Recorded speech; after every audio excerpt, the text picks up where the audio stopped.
الحمد لله علي الذات عظيم الصفات سميع السمات كبير الشان جليل القدر رفيع الذكر مطاع الأمر جلي البرهان جميل الثناء جزيل العطاء مجيب الدعاء عميم الإحسان ونشهد أن لا إله إلا الله وحده لا شريك له ونشهد أن سيدنا وسندنا وحبيبنا وطبيب قلوبنا ومولانا محمدا عبده ورسوله صلى الله تعالى عليه وعلى آله وأصحابه وبارك وسلم تسليما كثيرا الذي أرسله الله تعالى بالحق بشيرا ونذيرا وداعيا إلى الله بإذنه وسراجا منيرا أما بعد فأعوذ بالله من الشيطان الرجيم بسم الله الرحمن الرحيم يا أيها الذين آمنوا استعينوا بالصبر والصلاة إن الله مع الصابرين وقال تعالى وأمر أهلك بالصلاة واصطبر عليها وقال الله تعالى إن الصلاة تنهى عن الفحشاء والمنكر صدق الله مولانا العظيم وصدق رسوله النبي الكريم ونحن على ذلك من الشاهدين والشاكرين والحمد لله رب العالمين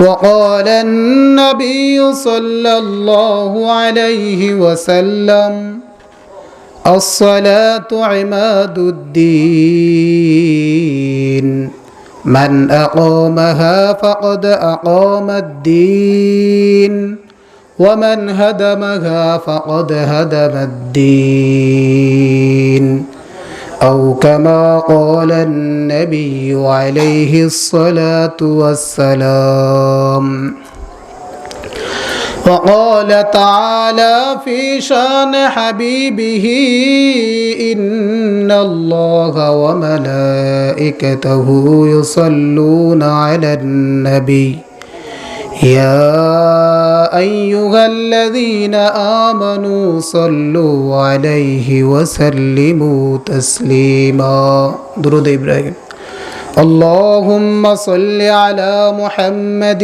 وعلى آل محمد كما صليت على إبراهيم وعلى آل إبراهيم إنك حميد مجيد اللهم بارك على محمد وعلى آل محمد كما باركت على إبراهيم وعلى آل إبراهيم إنك حميد مجيد أستغفر الله ربي من كل ذنب وأتوب إليه لا حول ولا قوة إلا بالله العلي العظيم رب اشرح لي صدري ويسر لي أمري واحلل عقدة من لساني يفقه قولي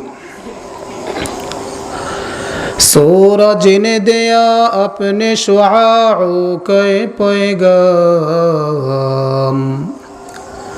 सूरज ने दिया अपने शुआओं के पैगाम दुनिया है अजब चीज़ कभी सुबह कभी शाम दुनिया में हो दुनिया का तलबगार नहीं हो दुनिया में हो दुनिया का तलबगार नहीं हो बाजार से गुजर ओ खरीदार नहीं हो बाजार से गुजर ओ खरीदार नहीं हो अल्हम्दुलिल्लाह बंदगण जनाब मुहम्मदुर रसूलुल्लाह सल्लल्लाहु अलैहि वसल्लमेर प्राणप्रिय उम्मतगण अल्लाह पाक रब्बुल आलमीनेर दरबारे लाखों कोटी शुक्र व सुजूद जे महान अल्लाह पाक रब्बुल आलमीन आपनाके आमाके হাজারো লক্ষ মানুষের ভিড় থেকে যাচাই বাছাই করে নির্বাচিত করে আজকের এই ইসলামী মহাসম্মেলনে আসার বসার এবং সেই সাথে দ্বীনে কিছু মুযাকারা করার তৌফিক এনায়েত করেছেন সেই জন্য মহান মালিকের দরবারে ঈমানি আওয়াজকে উঁচু করে সকলেই অন্তর থেকে জোর আওয়াজে বলি আলহামদুলিল্লাহ।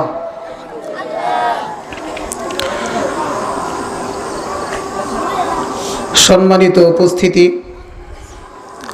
আপনাদের সম্মুখে যে আয়াতে কারিমা এবং হাদিস তিলাওয়াত করেছি, আল্লাহ পাকের কাছে তৌফিক চাই, আপনাদের কাছে দোয়া প্রার্থী। আল্লাহ পাক তৌফিক দিলে এর আলোকে কিছু কথা বলবো ইনশাআল্লাহ। মুহতারাম হাজিরিন, এই দুনিয়ার মধ্যে এমন একজন মানুষ খুঁজে পাওয়া দুষ্কর হবে যেই মানুষটার মধ্যে কোনো রকমের সমস্যা নাই। আমার কথা বুঝেন? এমন একজন মানুষ দুনিয়ার মধ্যে খুঁজে পাওয়া কষ্ট হবে যেই মানুষটার মধ্যে কোনো রকমের রোগ বালাই নাই। এমন একজন মানুষ খুঁজে পাওয়া দুষ্কর হবে যার মধ্যে কোনো ধরনের বালা মুসিবত নাই। প্রত্যেকটা মানুষের মধ্যে ছোট বড় কোনো না কোনো সমস্যা অবশ্যই থাকবে। ছোট বড় কোনো না কোনো রোগে সে আক্রান্ত থাকবেই।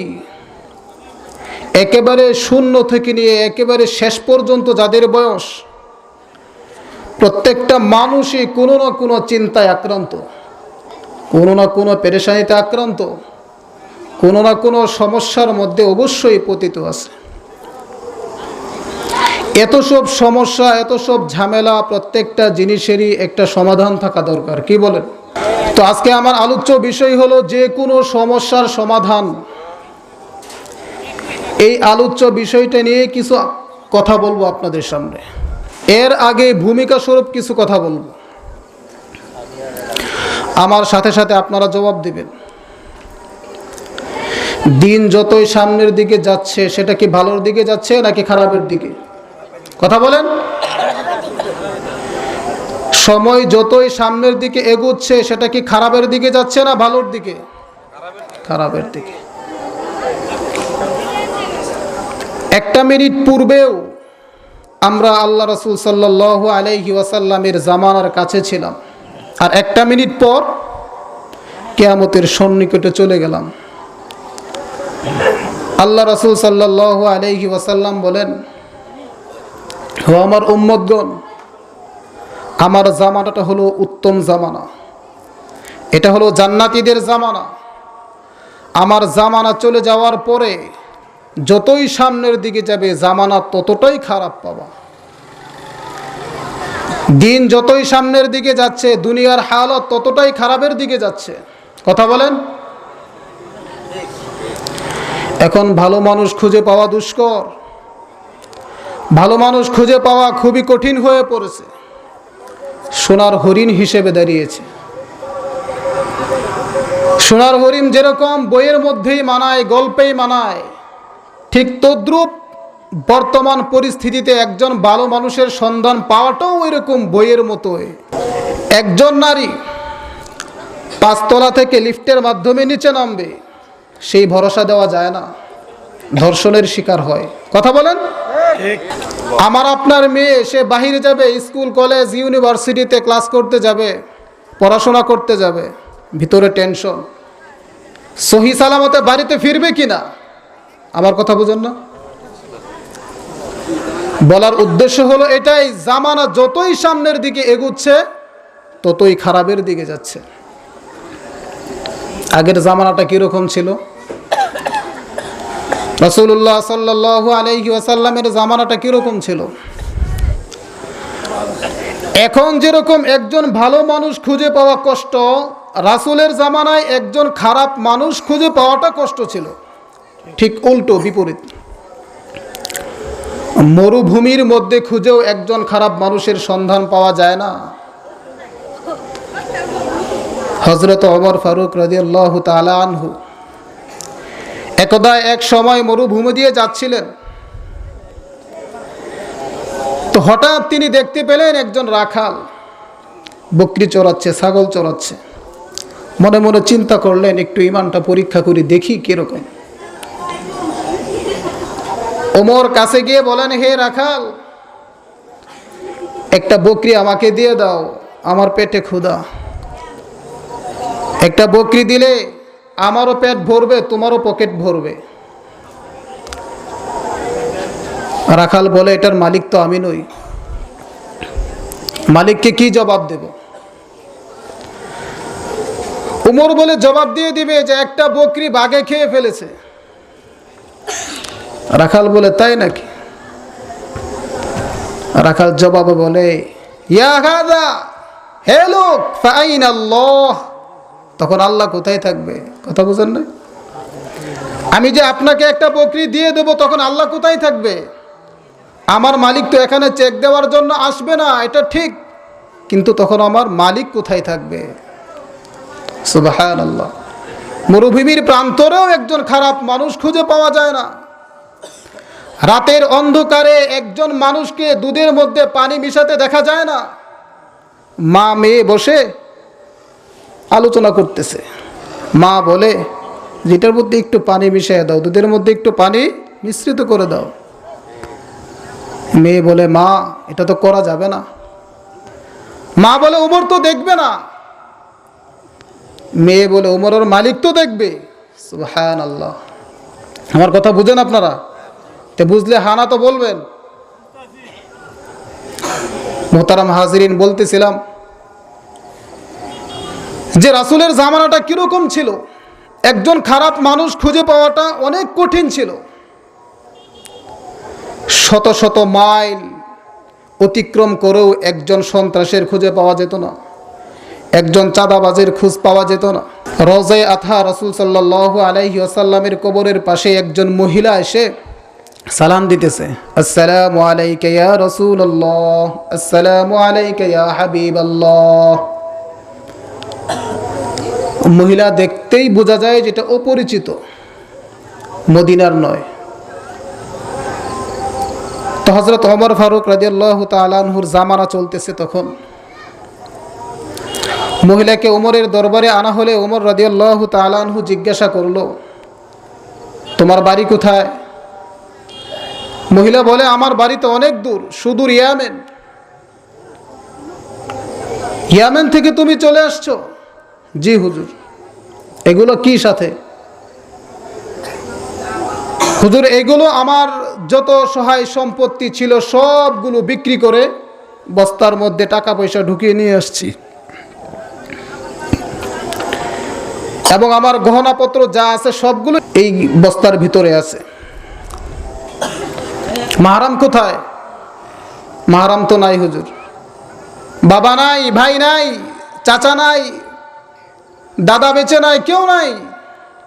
মনে মনে চিন্তা করলাম যা কিছু আছে সব কিছু বিক্রি করে সব কিছু নিয়ে রাসূলের দরবারে চলে যাব, সেখানে গিয়ে বাকি জীবনটা কাটিয়ে দেব। সুবহানাল্লাহ। হযরত ওমর জিজ্ঞাসা করেন যে কয়েকদিনের পথ হেঁটে আসলে তুমি আসলা কিভাবে? তোমার চোখের সামনে কি কোনো ধরনের ইফতিজার পড়ে নাই? তোমার চোখের সামনে কি কোনো ধরনের ছিনতাইকারী পড়ে নাই? তোমার চোখের সামনে কি কোনো ধরনের সন্ত্রাস পড়ে নাই? তুমি আসলা কিভাবে? মহিলা উত্তর দেয়, হে ওমর ফারুক, আমি সুদূর ইয়ামান থেকে এই মদিনা পর্যন্ত আসলাম। আমার কাছে মনে হলো আমি যেন মুত্তাকিদের ভিড় ঠেলে ঠেলে মদিনায় চলে আসছি। সুবহানাল্লাহ। কিরকম মনে হয়েছে? মহিলা বলতেছে যে আমি ইয়ামান টু মদিনা, এত দূরের রাস্তা যে আসলাম, আমার কাছে মনে হলো যে মুত্তাকিদের ভিড় ঠেলে ঠেলে আমি মদিনায় চলে আসছি। সুবহানাল্লাহ। এখন পারা যাবে তো? এখন পারা যাবে? রাত ৩টার সময় যদি কোনো মহিলা এদিক দিয়ে যায়, এত দূর যাওয়া লাগবে না, ত্রিশাল পর্যন্ত যেতে পারবে মনে হয়? পারবে না। পকেটে কিছু টাকা নিয়ে আপনি কি ময়মনসিংহ পর্যন্ত যেতে পারবেন রাত ৩টার সময়? একটা ভালো মোবাইল নিয়েই তো যেতে পারবেন না। এই হচ্ছে জামানার হালত। তো ওই জামানার রাসূল সাল্লাল্লাহু আলাইহি ওয়াসাল্লামের জামানার যেটা চোর, যেটা ডাকাত, সেটাও ছিল ভালো, সেটাও ছিল তাহাজ্জুদ গুজার, সময় মতো নামাজ পড়তো, মুত্তাকি। এক ডাকাত দল সব সময় ডাকাতি করত, বাকি সময় ইবাদত করত। লেবাস ছিল ভালো, রাসূলের পোশাক ছিল গায়ে। তো এক লোক তাদেরকে বুজুর্গ মনে করে, আল্লাহওয়ালা মনে করে দাওয়াত দিছে। দাওয়াত দেওয়ার পরে যখন দাওয়াত খাইছে, দাওয়াত খাওয়ার পরেই যে ওই ডাকাত দলের যে উচ্ছিষ্ট বা ঝুটা পানি ছিল, সেই ঝুটা পানি এই মেজবান মানুষ ভালো মনে করে তার মেয়ের পায়ের মধ্যে মালিশ করে দিছে। আমার কথা বুঝেন? মেহমানরা খাওয়ার পরে যে ঝুটা থাকে বা উচ্ছিষ্ট পানি থাকে, সেই পানিটা তার লোলা মেয়ে, প্যারালাইসিস গ্রস্ত একজন মেয়ে, তার মেয়ের পায়ের মধ্যে মালিশ করে দিছে। তো মেয়েটা সুস্থ হয়ে গেছে। তো পরের দিন সকালবেলা এই লোক ওই ডাকাত দলের কাছে গিয়ে বলে যে হুজুর, আপনারা তো আল্লাহওয়ালা মানুষ, বুজুর্গ মানুষ, আমার মেয়ের জন্য আরেকটু দোয়া করবেন। বলে কি হয়েছে? যে আপনাদের যে ঝুটা পানি, আপনাদের যে উচ্ছিষ্ট পানি, সেই পানিটা আমার মেয়ের পায়ের মধ্যে আমি মালিশ করে দিয়েছি, আল্লাহ পাক আমার মেয়েকে সুস্থ করে দিয়েছে। সুবহানাল্লাহ। এখন এই ডাকাত দলেরা তারা মনে মনে ভাবে, হাই হাই, ভালো মানুষের নকল সুরত ধরলাম, এটাই যদি এত দামি হয়, এটার যদি এরকম পাওয়ার হয়, তাহলে একজন খাঁটি ভালো মানুষের কত পাওয়ার, কত শক্তি। চলো চলো আমরা তওবা করে ভালো হয়ে যায়। সুবহানাল্লাহ। তো ওই জামানার যেটা ডাকাত, সেটার পরিস্থিতি এরকম। আর যেটা চোর, সেটাও মুত্তাকি, সেটাও পরহেজগার। এক চোরাই চুরি করতে গেছে। এখন চুরি করতে গিয়ে যেতে যেতে যেতে যেতে এমন এক বাড়িতে ঢুকছে, গিয়ে দেখে যে খ্রিস্টান মূর্তি। এখন চোরাই ভাবতেছে যে খ্রিস্টান বাড়িতে চুরি করব। খ্রিস্টান বাড়িতে চুরি করে তারপরে সেই মাল নিয়ে মুসলমান বাড়িতে খাবো, না, এটা হয় না। সেই খ্রিস্টান বাড়ি থেকে বের হয়ে গেল, চুরিই করে নাই। ওই রাত্রিতে তার আর চুরি করা হয় নাই। তারপর দিন আবার সে চলে গেল অন্য এক বাড়িতে। যেতে যেতে গিয়ে উঠল এক হিন্দু বাড়ি। সেখানে ঢুকার পর দেখে হিন্দুদের মূর্তি টানানো। এখানেও তার বাধা, না, হিন্দু বাড়িতে চুরি করা যাবে না, হিন্দুদের মাল খাওয়া ঠিক হবে না। ওই রাত্রিতেও তার আর চুরি করা হয় নাই। এখন সে ভাবতেছে যে এইভাবে দূর দূরান্তে না গিয়ে আশপাশের মানুষের কাছে যায়, নিকটস্থ মানুষের কাছে যায়। পরের দিন পাশের এক বাড়িতে গিয়ে ঢুকলো। পাশের বাড়িতে ঢুকার পরে আবার মনে মনে ভাবতেছে, রাসূলের হাদিসের কথা চিন্তা করতেছে, ওয়ালি জারিকা আলাইকা হাক্কুন, ওয়ালিজারিকা আলাইকা হাক্কুন, আত্মীয় স্বজনের হক সত্য। আত্মীয় স্বজন যদি কারো বিরুদ্ধে সাক্ষ্য প্রদান করে, যদি ভালো বলে, আল্লাহ পাকের কাছে সে প্রিয়, সে আল্লাহর কাছেও ভালো। আর যদি আত্মীয় স্বজন কারো বিরুদ্ধে যদি সাক্ষ্য প্রদান করে খারাপ বলে, তাহলে ওই ব্যক্তি মালিকের কাছেও খারাপ। এখন ভাবতেছে না, আত্মীয় স্বজনকে, পাড়া প্রতিবেশীকে কাল কিয়ামতের কঠিন ময়দানে সাক্ষী বানানো যাবে না। বের হয়ে পড়ল। ওই রাত্রিতেও তার আর চুরি করা হয় নাই। পরের দিন আবার বের হয়েছে। বের হওয়ার পরে যেতে যেতে যেতে যেতে এক বাড়িতে ঢুকছে, মুসলিম জমিদারের বাড়ি। কার বাড়ি? মুসলিম জমিদারের বাড়ি। জমিদার আবার মুত্তাকি, পরহেজগার মানুষ। সেখানে ঢুকার পর দোতলায় উঠছে। দোতলায় উঠার পরে ওই ব্যক্তি সিন্দুক ভাঙছে। সিন্দুক ভাঙার পরে সে শুকরিয়া আদায় করতেছে, আলহামদুলিল্লাহ আলহামদুলিল্লাহ। শুকরিয়া আদায় কেন করে? যে সে সিন্দুক ভাঙার পরে লক্ষ্য করলো যে সেখানে প্রত্যেকটা মাল, পাক মাল নাপাক মাল আলাদা আলাদা করা।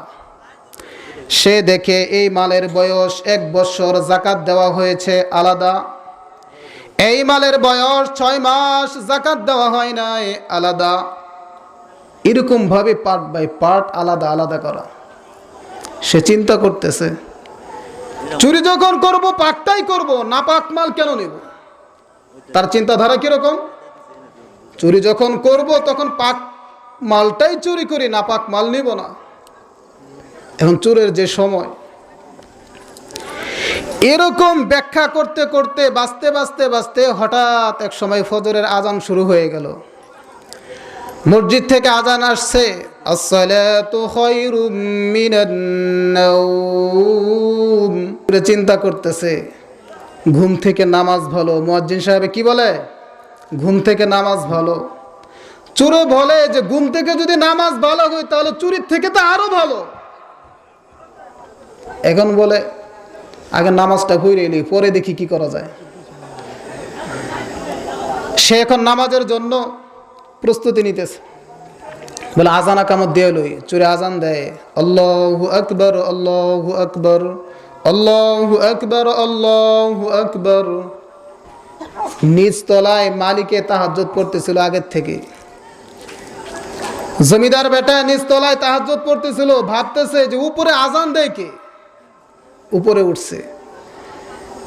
উপরে ওঠার পরে দেখে মিয়া সাহেব। বলে কে আপনি? চোরে মালিকরে বলে, জমিদাররা বলে, আসল্লাইতাল ফাজরা, ফজর পড়ছেন? বলে না, এখনো তো ফজর পড়ি নাই। ওযু আছে? আছে। তাহলে দাঁড়ান, আকামত দেন। সুবহানাল্লাহ। এখন মালিক দাঁড়াই গেল পিছনে, আকামত দেয়, আর চোর দাঁড়ায় গেছে ইমামতির মধ্যে। সে এখন ইমাম হয়ে গেছে।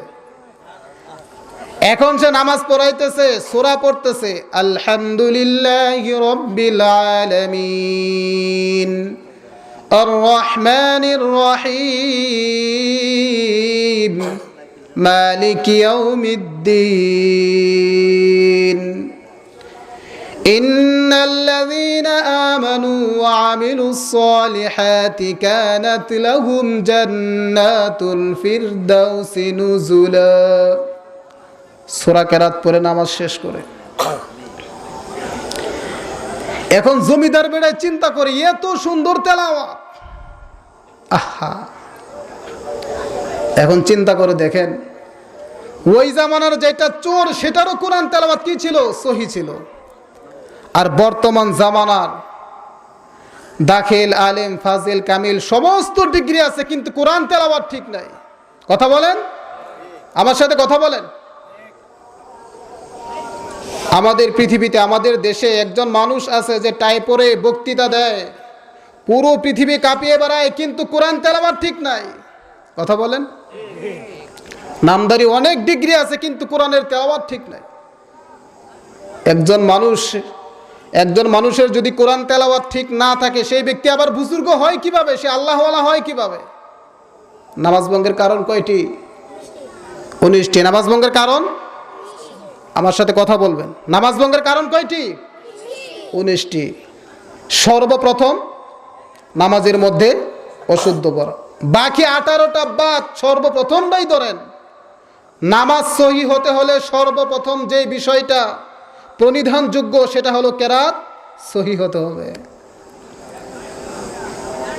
বলতেছিলাম চোর দাঁড়ায় গেছে নামাজের মধ্যে, নামাজ শেষ হলো, নামাজ শেষ হওয়ার পরে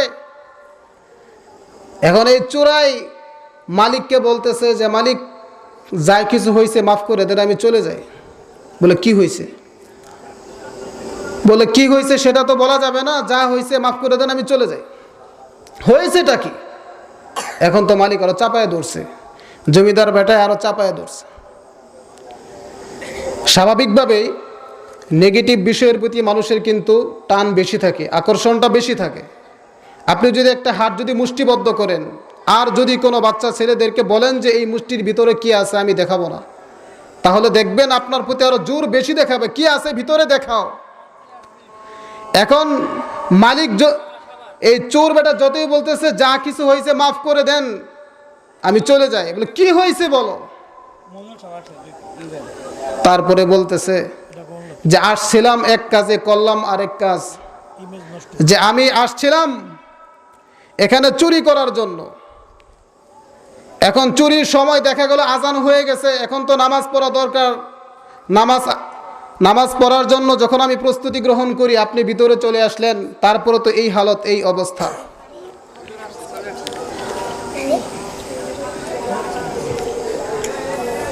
তারপরে জমিদার বেটায় বলে আচ্ছা ঠিক আছে আপনি বসেন। উনি বাহির থেকে সিটকারিটা লাগাই দিয়া তারপরে নিচে চলে আসছে। নিচে চলে এসে বলতেছে বিবিকে, বিবি আমরা তো অনেক দিন যাবত আমার যে যুবতী মেয়ে আছে সেই মেয়ের জন্য তো একজন ভালো উত্তম একজন পুরুষ খুঁজছিলাম, উত্তম পুরুষ তো পেয়ে গেছি, ভালো একজন যুবক তো পেয়ে গেছি। বলে কোথায়? তাকে তো উপরে তলা বেঁধে রাখছি। বলে তাই নাকি? যে চোরা তার জমিদার বাড়িতে চুরি করতে গেল সেটা এখন শ্বশুর বাড়িতে রূপান্তরিত হয়েছে। কি বাড়িতে? শ্বশুর বাড়িতে রূপান্তরিত হয়েছে। তো ওই জামানা যেটা চোর ছিল সেটাও ছিল মুত্তাকি, সেটাও ছিল পরহেজগার। আর আমাদের দেশে বর্তমানে যেটা পাগড়ি পেঁচায়া ঘুরে সেটাও খুন করে, সেটাও ইস্তেমার মাঠের মধ্যে মারামারি করে, মানুষ খুন করে, রড দিয়ে বাইরায়। কথা বলেন, এই হলো অবস্থা। মুহতারাম হাজরিন, আমি কিন্তু এখনো আমার মূল বিষয়ের মধ্যে যেতেই পারি নাই। কেবল রাসূলের জামানা এবং বর্তমান জামানার ছোট্ট কয়েকটা কথার মাধ্যমে বুঝাইতে চাচ্ছিলাম। তো আমার মূল বিষয় ছিল কি আজকে, যে এই পৃথিবীতে এমন একজন মানুষও খুঁজে পাওয়া যাবে না যেই মানুষটার মধ্যে কোনো রকমের রোগ বালাই নাই। এই পৃথিবীর মধ্যে এমন একজন মানুষ খুঁজে পাওয়া যাবে না যার মধ্যে কোনো রকমের সমস্যা নাই। প্রত্যেকটা মানুষের মধ্যে ছোট বড় কোনো না কোনো সমস্যা বা কোনো না কোনো রোগ ব্যাধি অবশ্যই থাকবে। তো এর সমাধান কি? আমরা কোরআন ও হাদিস থেকে এর মোটামুটি কিছু আলোচনা শুনবো ইনশাআল্লাহ।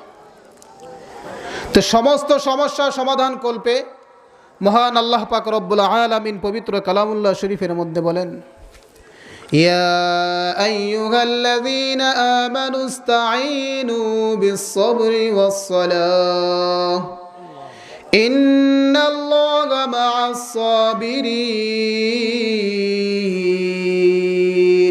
আল্লাহু আকবার। জোরে আওয়াজ করবেন আল্লাহু আকবার। আরো জোরে আওয়াজ করবেন আল্লাহু আকবার। আপনাদের মুখের থেকে আওয়াজ বের হয় না?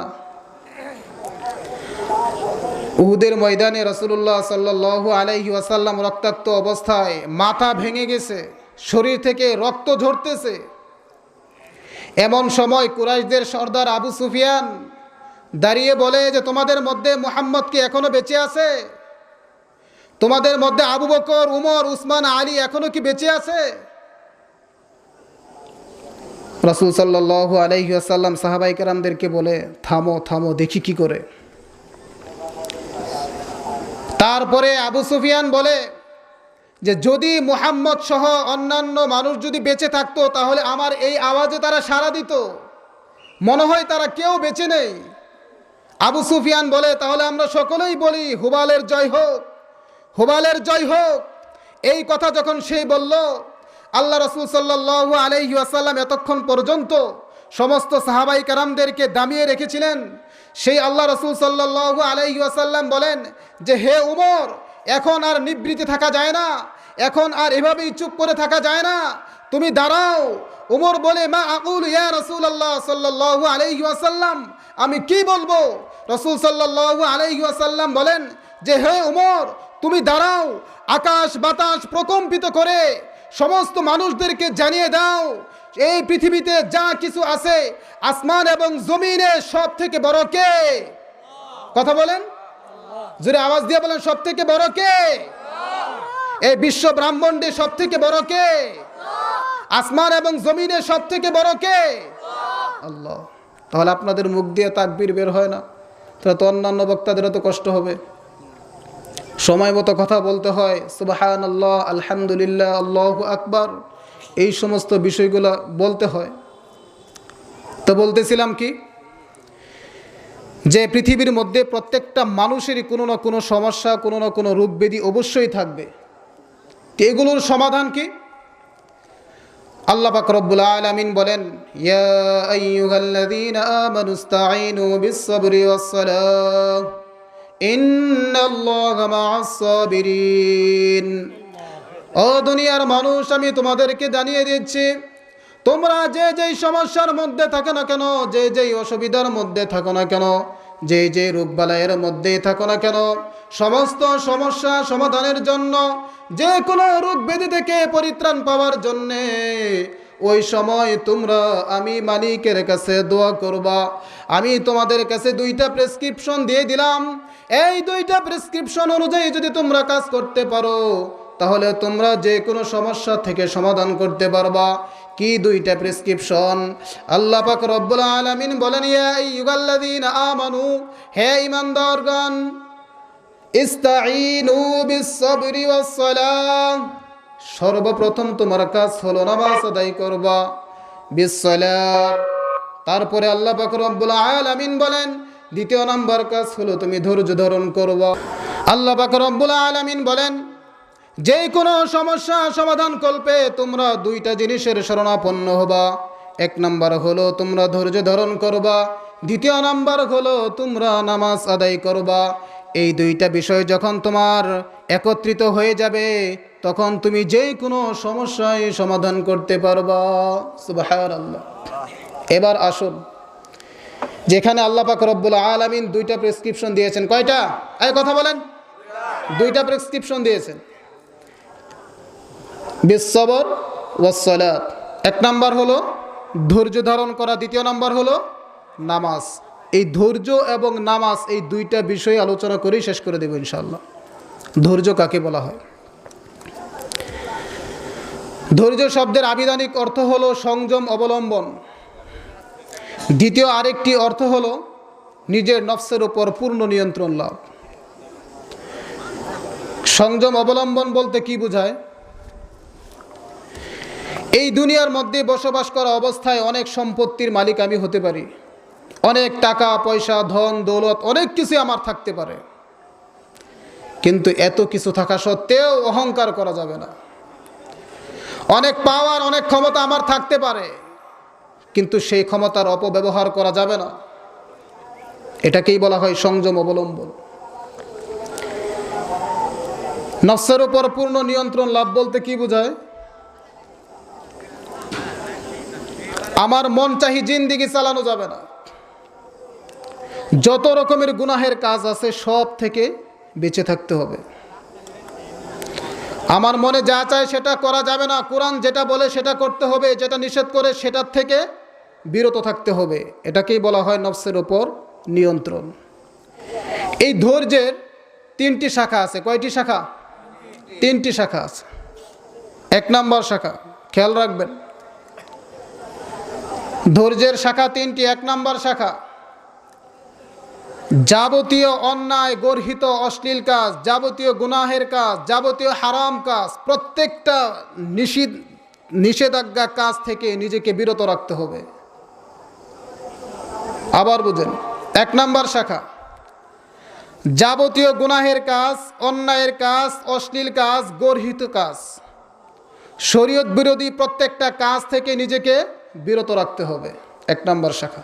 দ্বিতীয় নম্বর শাখা, যাবতীয় নেক কাজের মধ্যে নিজেকে বাধ্য করতে হবে, লিপ্ত করতে হবে। এটা হলো দ্বিতীয় নম্বর শাখা।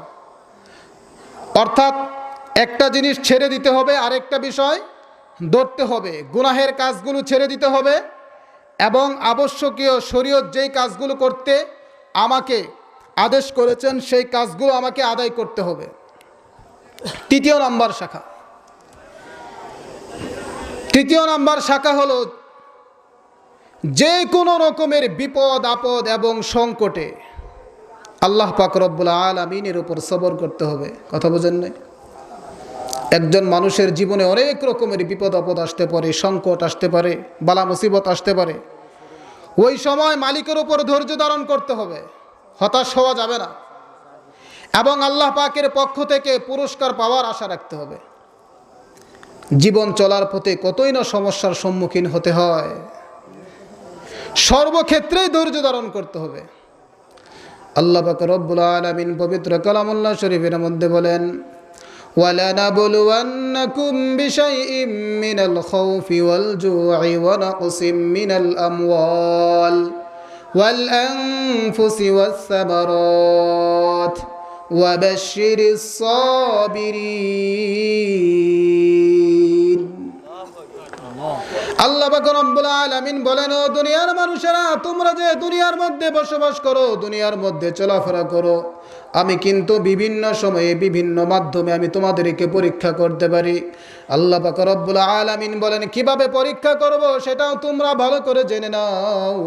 আল্লাহ পাক রব্বুল আলামিন বলেন, ওয়ালানাবলুওয়ান্নাকুম, আমি তোমাদেরকে অবশ্যই অবশ্যই পরীক্ষা করব। কেমনে পরীক্ষা করব জানো নি? আল্লাহ পাক রব্বুল আলামিন তারপরেই বলতেছেন, বিশাইইম মিনাল খাউফ, কিছুটা ভয়ের মাধ্যমে। ও বান্দা, তুমি দুনিয়ার মধ্যে কতভাবেই চলাফেরা করো, তোমার কত সময় কতভাবেই কাটে। তুমি বিছানার মধ্যে শুয়ে থাকবা, ঘুমিয়ে থাকবা, তোমার মনের মধ্যে কেমন যেন এক রকমের ভয় ভয় কাজ করবে, আতঙ্ক কাজ করবে। ও বান্দা, ওই সময় তোমাকে ভাবতে হবে এটা মালিকের পক্ষ থেকে পরীক্ষা। ওই সময় তুমি ধৈর্য ধারণ করবা। তারপরে আল্লাহ পাক রব্বুল আলামিন বলেন, বিশাইইম মিনাল খাউফি ওয়াল জু', আমি কিছুটা ক্ষুধার মাধ্যমেও তোমাকে পরীক্ষা করতে পারি। ও আমার বান্দা, তুমি দুনিয়ার মধ্যে বসবাস করার সময় এমন একটা সময় তোমার আসতে পারে তুমি 3 বেলা খাবার তুমি সংগ্রহ করতে পারবা না। এমন একটা সময় তোমার হতে পারে 2 বেলা খাবার তুমি সংগ্রহ করতে পারবা না। এমন সময় তোমার উপর দিয়ে অতিক্রম হতে পারে যে 1 বেলা খাবারও তুমি সংগ্রহ করতে পারবা না। ওই সময় তুমি আমি মালিকের উপর ধৈর্য ধারণ করবা এবং তোমাকে ভাবতে হবে এটা মহান মালিকের পক্ষ থেকে পরীক্ষা। ওই সময় তুমি ধৈর্য ধারণ করবা। তারপরে মালিক রব্বুল আলামিন বলেন, ওয়ালানাবলুওয়ান্নাকুম বিশাইইম মিনাল খাউফি ওয়াল জু' ওয়া নাকসিম মিনাল আমওয়াল। ও দুনিয়ার মানুষ, তোমার অনেক টাকা পয়সা অনেক কিছুই থাকতে পারে, অনেক ব্যাংক ব্যালেন্স থাকতে পারে, অনেক সহায় সম্পত্তি তোমার থাকতে পারে। হঠাৎ করেই তুমি শুনতে পারো তোমার ব্যাংক ব্যালেন্সটা শূন্য হয়ে গেছে, তোমার অমুক বিল্ডিংটা ধসে গেছে, অমুক জায়গায় তোমার অমুক সম্পত্তিটা ক্ষতিগ্রস্ততার মধ্যে পড়ে গেছে। ও বান্দা, তোমাকে ওই সময় ভাবতে হবে এটা মালিকের পক্ষ থেকে পরীক্ষা। তুমি ওই সময় ধৈর্য ধারণ করবা। তারপরে আল্লাহ পাক রব্বুল আলামিন বলেন, ওয়া নাকসিম মিনাল আমওয়ালি ওয়াল আনফুস। ও বান্দা, আমি তোমার জানের ক্ষতির মাধ্যমে পরীক্ষা করতে পারি।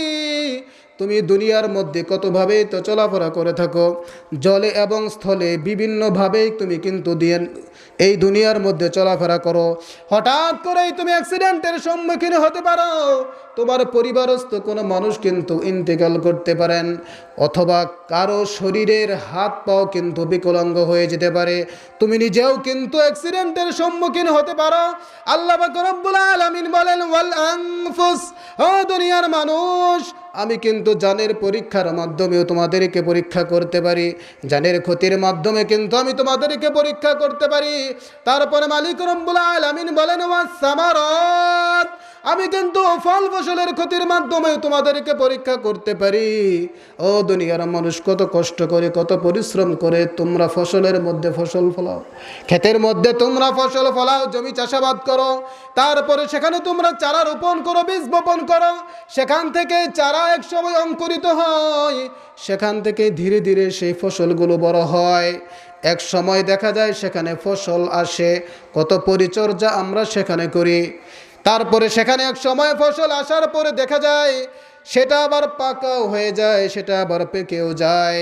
এমন একটা সময় হয় হয়তোবা যেটা আমরা আগামীকালকে কাটতে পারি এরকম একটা বয়সে চলে যেতে পারে, আগামীকালকে আমি ফসলটা কাটতে পারবো এরকম একটা বয়স এসে যায়, কিন্তু হঠাৎ করে ফসল কেটে আনার পূর্ব দিন কিন্তু বৃষ্টির কারণে, বন্যার কারণে তোমার ফসলটা পানির নিচে চলে যেতে পারে।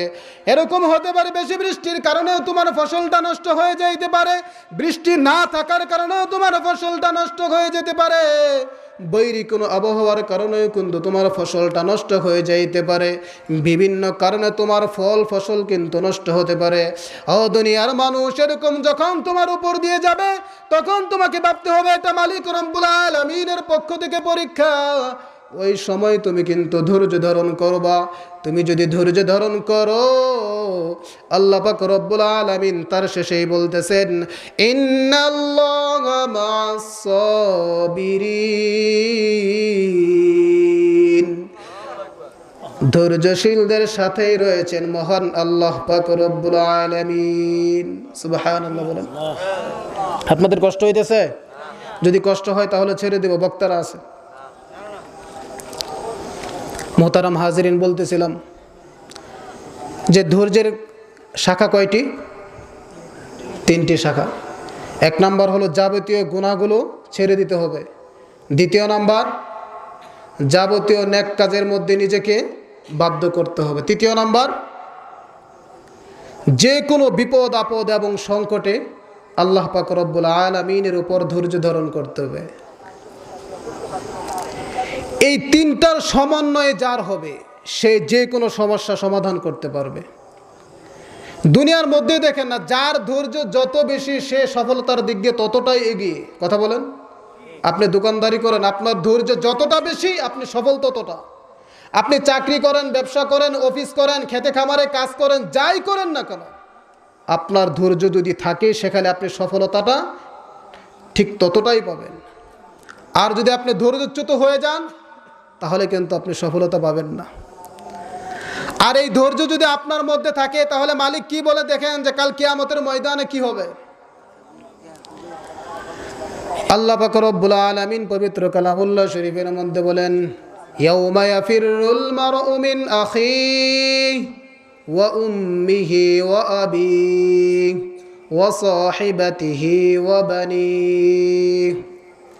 ও দুনিয়ার মানুষ, আজকে দুনিয়ার মধ্যে দেখো স্বামীতে স্ত্রীতে কত মহাব্বত, কত ভালোবাসা, স্বামী তার স্ত্রীর জন্য কত কিছুই না করে, জীবনের সকল ব্যয় স্ত্রীর জন্য ব্যয় করে থাকে, জীবনের যা কিছু আছে সব কিছু তার স্ত্রীর জন্য ব্যয় করে থাকে। স্ত্রীও তো তার স্বামীর জন্য কম করে না, বাপের বাড়ি ছেড়ে তার স্বামীর বাড়িতে চলে আসে।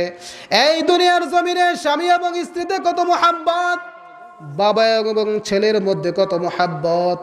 একজন বাবা তার সন্তানকে কতই না ভালোবাসে, নিজে অসুস্থ, অসুস্থতার খবর নাই, সন্তান অসুস্থ, সেই পেরেশানি হয়ে যায়।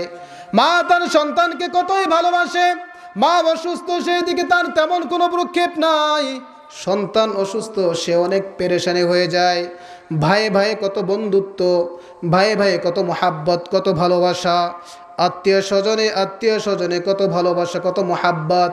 কিন্তু কাল কিয়ামতের কঠিন ময়দানে আল্লাহ পাক রব্বুল আলামিন বলেন, ইয়াউমা ইয়াফিরুল মারউ মিন আখিহি ওয়া উম্মিহি ওয়া আবিহি ওয়া সাহিবাতিহি ওয়া বানিহি। কাল কিয়ামতের কঠিন ময়দানে বাবা তার সন্তান থেকে পলায়ন করবে। বাবা তার সন্তানকে বলবে, হে বাবা, দুনিয়ার জমিনে তোমার জন্য কত কিছু করলাম, দুনিয়ার মধ্যে তোমার জন্য সমস্ত কিছু আমি ব্যয় করলাম। তুমি যখন অসুস্থ থাকতা আমি আমার নিজের শরীরের দিকে তাকাই নাই, তোমাকে সুস্থ করার জন্য আমি পাগল পারা হয়ে যেতাম। ও বাবা, আজকে আমার একটা নেকির দরকার, একটা নেকি দাও, আমি তো জান্নাতে যেতে চাই। সন্তান তখন উত্তর দেবে, বাবা আজকে তো এটা সম্ভব নয়, নেকি তো দেওয়া যাবে না, আমি তো নিজেকে নিয়ে ব্যস্ত আছি, আমি তো নিজেই পেরেশানির মধ্যে আছি। সন্তান কিন্তু নেকি দেবে না। এরকম ভাবে সন্তানও বাবার কাছে যাবে, গিয়ে বলবে, ও বাবা দুনিয়ার মধ্যে আমার জন্য কত কিছু করলাম, আজকে কেবল একটা নেকির মাধ্যমে আমাকে সহযোগিতা করো, যদি একটা নেকি দাও তাহলে আমি জান্নাতে যেতে পারি। বাবা বলবে, দুনিয়ার মধ্যে করেছি, আজকে কিন্তু সেটা সম্ভব নয়। স্বামী স্ত্রীর কাছে যাবে, গিয়ে বলবে, ও স্ত্রী দুনিয়ার মধ্যে সমস্ত ব্যয়ভার তোমার জন্য বহন করলাম, চিকিৎসার সেবা গ্রহণ করলাম, সব কিছু তোমার জন্য ব্যয় করলাম, আজকে একটা নেকি দাও, আমি তো জান্নাতে যেতে চাই।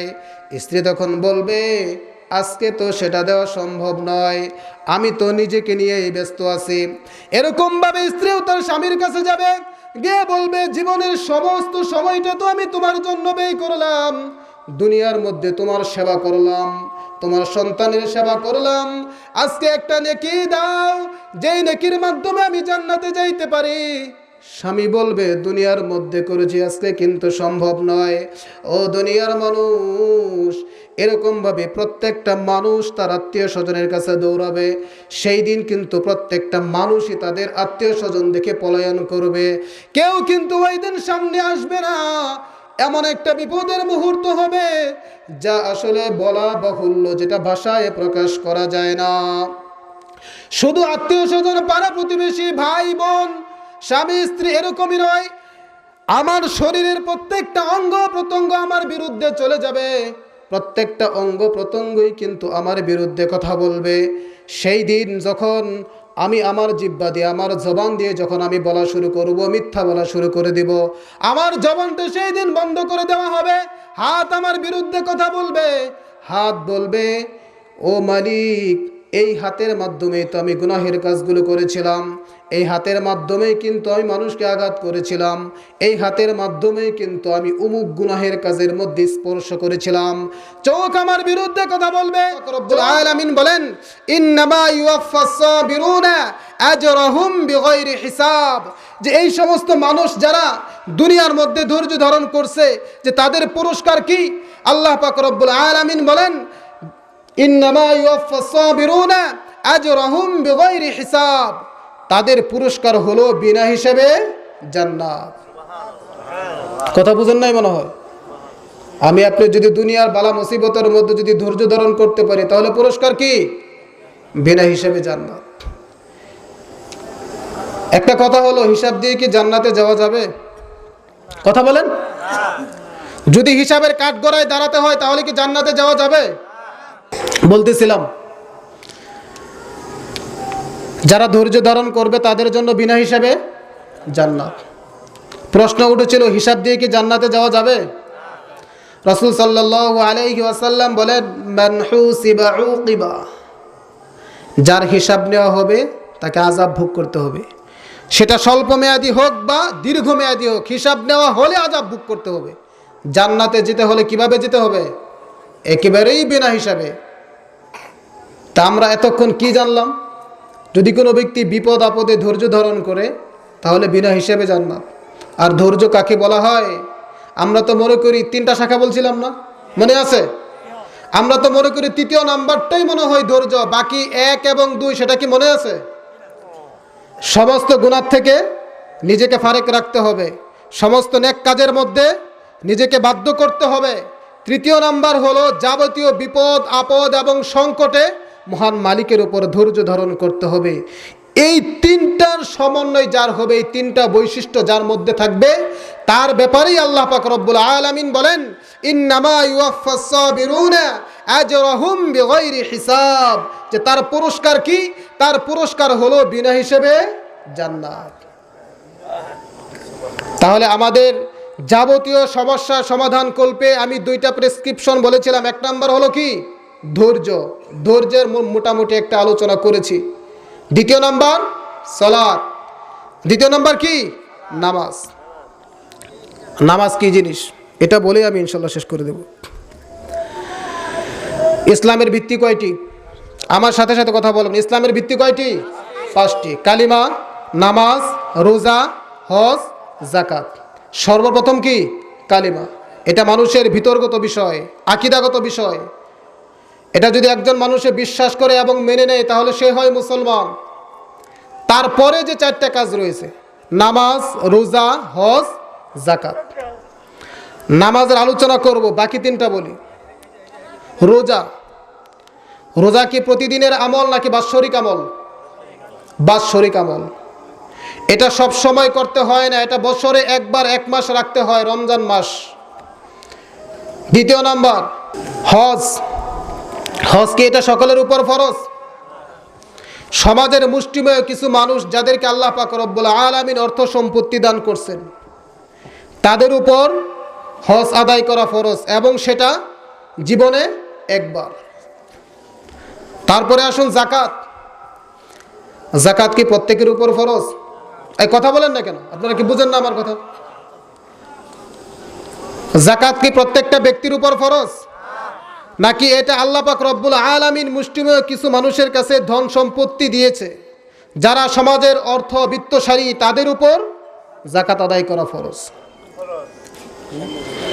এখন চিন্তা করে দেখেন যে রোজা এটা বছরে একবার, হজ এটাও যারা সম্পত্তিশালী মানুষ তাদের উপর, যাকাত এটাও যারা বিত্তশালী মানুষ তাদের উপর। কিন্তু নামাজ, নামাজ এমন একটা ইবাদত, সেটা পুরুষ হোক মহিলা হোক, প্রতিদিন 5 ওয়াক্ত নামাজ আদায় করা ফরজ। আল্লাহ রাসূল সাল্লাল্লাহু আলাইহি ওয়াসাল্লাম এক হাদিস শরীফের মধ্যে বলেন, as-salatu imaduddin man aqamaha faqad aqama ad-din wa man hadamaha faqad hadama ad-din। আল্লাহ রাসূল সাল্লাল্লাহু আলাইহি ওয়াসাল্লাম বলেন, as-salatu imaduddin, নামাজ হলো ইসলামের একটি খুঁটি। মান আকামাহা, যেই ব্যক্তি এই খুঁটিটাকে ঠিক রাখলো, অর্থাৎ নামাজ আদায় করলো, যেই ব্যক্তি নামাজ আদায় করবে সে যেন তার ইসলামকে ঠিক রাখলো, তার ঈমানকে ঠিক রাখলো। ওয়া মান হাদামাহা ফাকাদ হাদামাদ-দ্বীন, আর যেই ব্যক্তি নামাজ সঠিকভাবে আদায় করলো না, নামাজের প্রতি যত্নবান হলো না, সে যেন তার ইসলামকে বিনষ্ট করে দিল, সে যেন তার ঈমানকে নষ্ট করে দিল। কথা বুঝেন?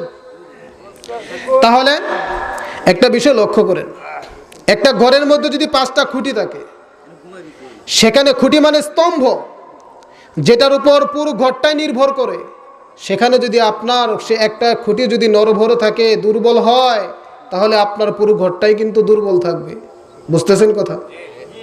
তো রাসূল সাল্লাল্লাহু আলাইহি ওয়াসাল্লাম বলেন, as-salatu imaduddin, নামাজ হলো ইসলামের খুঁটি, দ্বীনের খুঁটি। মান আকামাহা ফাকাদ আকামা ad-দ্বীন, যে ব্যক্তি নামাজ ঠিক রাখলো সে যেন তার ইসলামকে ঠিক রাখলো। ওয়া মান হাদামাহা ফাকাদ হাদামা ad-দ্বীন, আর যে ব্যক্তি তার নামাজকে ঠিক রাখলো না সে যেন তার দ্বীনকেই ঠিক রাখলো না। আল্লাহ পাক রব্বুল আলামিন বলেন যে, হে বান্দা, তুমি যদি আমার নিকটবর্তী হতে চাও তাহলে সর্বপ্রথম তুমি নামাজ আদায় করো। আল্লাহ পাক বলেন, উসজুদু ওয়াকতারিব, বান্দা নামাজ আদায় করো এবং তুমি আমার নিকটবর্তী হও। সুবহানাল্লাহ। একটা বিষয় চিন্তা করুন, এই দুনিয়ার মধ্যে যত বিধি বিধান, নামাজ ব্যতিরেকে যত রকমের আমলের কথা আছে, পালনীয় বিষয় আছে, প্রত্যেকটা বিষয় আল্লাহ পাক রব্বুল আলামিন জিবরাইলের মাধ্যমে রাসূল সাল্লাল্লাহু আলাইহি ওয়াসাল্লামের কাছে অবতীর্ণ করেছেন। কিন্তু নামাজ এমন একটা ইবাদত, যে ইবাদতটা কিন্তু জিবরাইলের মাধ্যমে আসে নাই। আল্লাহ পাক রব্বুল আলামিন রাসূলুল্লাহ সাল্লাল্লাহু আলাইহি ওয়াসাল্লামকে নিজের দরবারে ডেকে নিয়ে হাদিয়া স্বরূপ, উপহার স্বরূপ নামাজ দান করছেন। মেজবানকে আল্লাহ, মেহমানকে বিশ্বনবী সাল্লাল্লাহু আলাইহি ওয়াসাল্লাম, উপহার কি? নামাজ। অপর এক আয়াতের মধ্যে আল্লাহ পাক রব্বুল আলামিন বলেন, ইন্নাস সালাতা তানহা আনিল ফাহশাই ওয়াল মুনকার। নামাজ এমন একটা ইবাদত, এমন একটা ইবাদত, যেই ইবাদতটা প্রত্যেকটা অশ্লীল এবং গর্হিত কাজ থেকে মানুষদেরকে বিরত রাখে। সুতরাং নামাজের মধ্যে সতর্ক হওয়া চাই। এক হাদিসের মধ্যে আসছে যে সমস্ত নবী কেরাম, আম্বিয়াই কেরাম, সমস্ত নবীগণ তারা তাদের দুনিয়া এবং আখিরাতের সমস্ত রকমের কল্যাণকর ফায়সালা নামাজের মাধ্যমে আল্লাহ পাকের কাছ থেকে আদায় করে নিতেন। সুবহানাল্লাহ। হযরত হুযায়ফা রাদিয়াল্লাহু তাআলা আনহু থেকে একটি হাদিস বর্ণিত, তিনি রাসূল সাল্লাল্লাহু আলাইহি ওয়াসাল্লাম সম্পর্কে বলেন যে কানা রাসূলুল্লাহ সাল্লাল্লাহু আলাইহি ওয়াসাল্লাম ইযা হাসাবাহু আমরুন বাদারা ইলা সালাত, যে রাসূলুল্লাহ সাল্লাল্লাহু আলাইহি ওয়াসাল্লাম যখনই কোনো বিপদের মধ্যে পড়ে যেতেন সাথে সাথেই তিনি নামাজের মধ্যে দাঁড়িয়ে যেতেন। সুবহানাল্লাহ। এই নামাজের দ্বারা কি ফায়দা? দুইটা ফায়দার কথা বলে শেষ করে দেব। নামাজের দ্বারা কি ফায়দা? পুরস্কার আছে 5টা, 2টা বর্ণনা করব। যদি কোনো ব্যক্তি নামাজ সঠিকভাবে আদায় করে তার 5 রকমের পুরস্কার আছে। সর্বপ্রথম সেটা হলো রিজিকের অভাব দূরীভূত করা হবে। 1 নম্বর কি? রিজিকের অভাব দূরীভূত করা হবে। আপনারা তো এটা অনেক সময় বিভিন্ন জায়গার মধ্যে ফাজাইলে আমাল বা ফাজাইলে সাদাকাত বিভিন্ন কিতাবের মধ্যে আছে যে নামাজের মাধ্যমে কি কি ফায়দা। 1 নম্বরে হলো রিজিকের সন্ধান দেওয়া হবে। দেখেন সকাল থেকে সন্ধ্যা মানুষ সব সময় পেরেশানি এই বিষয়টা নিয়ে, কিভাবে কামাই রোজগার করা যাবে, কিভাবে রিজিকের সন্ধান পাওয়া যাবে, আমার পরিবারের ব্যয়ভার আমি কিভাবে বহন করব, এই বিষয়টা নিয়ে সব সময় মানুষ পেরেশানির মধ্যে আছে। রাতকে রাত মনে করে না, দিনকে দিন মনে করে না, নামাজের খবর থাকে না, অন্য কোনো হিসাব নিকাশের খবর থাকে না, সব সময় ব্যস্ত কিভাবে রিজিক অন্বেষণ করা যায়। অথচ আল্লাহ পাক রব্বুল আলামিন বলেন যদি কোনো ব্যক্তি নামাজ আদায় করে সঠিকভাবে তাহলে তার রিজিকের ফয়সালা করবেন কে? আল্লাহ। ওয়া মান ইয়াত্তাকিল্লাহা ইয়াজআল লাহু মাখরাজা। যদি কোনো ব্যক্তি 5 ওয়াক্ত নামাজ সঠিকভাবে আদায় করে, আল্লাহ পাক রব্বুল আলামিনকে ভয় করে, আল্লাহ পাক রব্বুল আলামিন ওই ব্যক্তির রিজিকের ফয়সালা এমন জায়গা থেকে করে দিবেন যেটা সে কখনো চিন্তাও করে নাই, সেটা সে ভাবেও নাই। সুবহানাল্লাহ। বুঝেন না? নামাজ আদায় করলে এমন জায়গা থেকে আল্লাহ পাক রব্বুল আলামিন রিজিকের ফয়সালা করে দিবেন যা বান্দা চিন্তাও করে নাই। হযরত মুসা আলাইহিস সালাতু ওয়াস সালাম একদা কোনো এক সময় মিশরের দিকে যাত্রা করতেছিলেন। তো যেতে যেতে যেতে যেতে এমন একটা জায়গায় গিয়ে পৌঁছলো যেখানে মানুষের ঘরবাড়ি নাই, কোনো ধরনের বসতি নাই। এদিকে মুসা আলাইহিস সালাতু ওয়াস সালামের সাথী হলো ওনার স্ত্রী আবার সন্তান সম্ভবা, প্রেগনেন্ট। তো ওই মানবহীন এলাকায় যাওয়ার পরে হযরত মুসা আলাইহিস সালাতু ওয়াস সালামের স্ত্রীর প্রসব বেদনা শুরু হয়ে গেল। এখন মুসা আলাইহিস সালাতু ওয়াস সালাম বিপাকে পড়ে গেলেন, কি করা যায়? এখন তো পানি দরকার, আগুন দরকার, এখন কি করা যায়? পেরেশানির মধ্যে আছে। পাথরটা ফেটে যাওয়ার পরে তার ভিতর থেকে আরেকটা পাথর বেরিয়ে এলো। আল্লাহ পাক হুকুম করলেন, মুসা দ্বিতীয় পাথরটির মধ্যেও তুমি আঘাত করো। দ্বিতীয় পাথরটির মধ্যেও আঘাত করা হলো, সেটাও ফেটে গেল। তার ভিতর থেকে তৃতীয় আরেকটি পাথর বেরিয়ে আসলো। আল্লাহ পাক হুকুম করলেন, মুসা তৃতীয় পাথরটির মধ্যেও তুমি আঘাত করো। সাইয়্যিদনা মুসা সেই তৃতীয় পাথরটির মধ্যেও আঘাত করলেন এবং তৃতীয় পাথরটি ভেঙে একেবারে চূর্ণ বিচূর্ণ হয়ে গেল। এবং মুসা আলাইহিস সালাতু ওয়াস সালাম দেখতে পেলেন সেই তৃতীয় পাথরের ভিতর থেকে ছোট্ট একটি পোকা বেরিয়ে আসলো, একটি কীট বেরিয়ে আসলো। এবং মুসা আলাইহিস সালাতু ওয়াস সালাম দেখতে পেলেন যে সেই পোকার মুখে, সেই কীটের মুখে কেমন যেন একটা দানা দেখা যায়, একটা খাবারের টুকরা দেখা যায়। মুসা আলাইহিস সালাতু ওয়াস সালাম চিন্তা করতেছে, হায় হায়, এই পোকার মুখে খাবার প্রবেশ করলো কিভাবে? একটা পাথর, তার ভিতরে আরেকটা পাথর, তার ভিতরে আরেকটা পাথর, তার ভিতরে একটা পোকা, সে পোকার মুখে খাবার প্রবেশ করলো কিভাবে? তার চিন্তা। এখন পোকা আল্লাহ পাক রব্বুল আলামিনের কাছে দোয়া করে, ওগো আল্লাহ একটু জবানটা খুলে দাও, একটু মুসার সাথে কথা বলি। আল্লাহ পাক রব্বুল আলামিন পোকার জবান খুলে দিলেন। সেই পোকা বলে, হে সাইয়্যিদনা মুসা, সুবহানা মান ইয়ারানি ওয়া ইয়াসমাউ কালামি ويذكرني ويرزقني ويعرف مكاني ويذكرني ولا ينساني। হে সাইয়্যিদনা মুসা, তুমি চিন্তা করতেছো, তোমার মনের মধ্যে একটা চিন্তা উদয় হয়েছে যে আমি পোকার মুখে এখানে খাবার প্রবেশ করলো কিভাবে, তিনটা পাথরের ভিতর থেকে আমি কিভাবে সেখানে প্রবেশ করলাম, এবং সেখানে খাবারটাই বা কিভাবে প্রকাশ করলো, সেখানে খাবারটাই বা কিভাবে প্রবেশ হলো। হে মুসা, শুধু তাই নয়, সুবহানা মান ইয়ারানি, সেই মালিকের কসম, মান ইয়ারানি, আমার মালিক তো এমন এক মাওলা, আমার মালিক তো এমন এক মালিক, যেই মালিক সদা সর্বদাই আমাকে অবলোকন করে থাকেন, আমাকে দেখে থাকেন। সুবহানা মান ইয়ারানি ওয়া ইয়াসমাউ কালামি, আমার মালিক তো এমন একজন মালিক, যেই মালিক আমার কথাগুলো সদা সর্বদাই শুনে থাকেন। হে মুসা, শুধু তাই নয়, আমার মালিক তো এমন একজন মালিক, সুবহানা মান ইয়ারানি ওয়া ইয়াসমাউ কালামি ওয়া ইয়ারিফু মাকানি, আমার মালিক তো এমন একজন মালিক, যেই মালিক আমি কোথায় থাকি, আমার বসবাসের জায়গা কোথায়, আমার অবস্থান কোথায়, সব কিছু আমার মালিক জানেন এবং দেখেন।